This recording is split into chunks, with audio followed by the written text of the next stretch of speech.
ರೈತರೇ, ಬಾಳೆ ಗಿಡದ ತಳಭಾಗದಲ್ಲಿ ದೊಡ್ಡ ಗಣಿ ಇದೆ ಅನ್ನೋದು ನಿಮಗೆ ಗೊತ್ತಾ?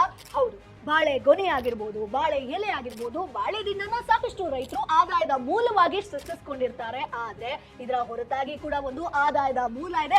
ಬಾಳೆ ದಿಂಡನ್ನ ಕಡಿದ ಬಳಿಕ ಮಣ್ಣಿನ ಕೆಳಗಿರುವಂತಹ ಗೆಡ್ಡೆಯಿಂದಲೂ ನೀವು ಆದಾಯವನ್ನ ಪಡಿಬಹುದು. ಈ ಗೆಡ್ಡೆಯನ್ನ ಕೊಯ್ಲು ಮಾಡಿದ ನಂತರ ಚೆನ್ನಾಗಿ ತೊಳ್ಕೊಳ್ಬೇಕು. ಅದನ್ನ ಚಿಕ್ಕ ಚಿಕ್ಕ ಪೀಸ್ ಆಗಿ ಕಟ್ ಮಾಡ್ಕೊಳ್ಬೇಕಾಗತ್ತೆ. ನಂತರ ಒಂದು ಕಲ್ಲಿಗೆ ಅದನ್ನ ಚೆನ್ನಾಗಿ ಉಜ್ಕೊಳ್ಬೇಕು, ಕಂಪ್ಲೀಟ್ ಗ್ರೈನ್ ಆಗೋ ತನಕ. ಅದಾದ ಬಳಿಕ ಬಟ್ಟೆಯ ಮುಖಾಂತರ ಫಿಲ್ಟರ್ ಮಾಡ್ಕೊಳ್ಬೇಕು. ಅದರಲ್ಲಿ ಬಂದಂತಹ ನೀರನ್ನ 3 ದಿನಗಳ ಕಾಲ ಹಾಗೆ ಇಡಬೇಕಾಗತ್ತೆ. ಆಗ ಅದು ತಳಭಾಗದಲ್ಲಿ ಬಿಳಿ ಲೇಯರ್ ಆಗಿ ಕನ್ವರ್ಟ್ ಆಗುತ್ತೆ. ಜೊತೆಗೆ ಮತ್ತೆ ಒಂದು ರೌಂಡ್ ನೀವು ಫಿಲ್ಟರ್ ಮಾಡಬೇಕು. 8 ಗಂಟೆಗಳ ನಂತರ ಈ ರೀತಿ ನಿಮ್ಗೆ ಕಾಣಿಸುತ್ತೆ ನೋಡಿ.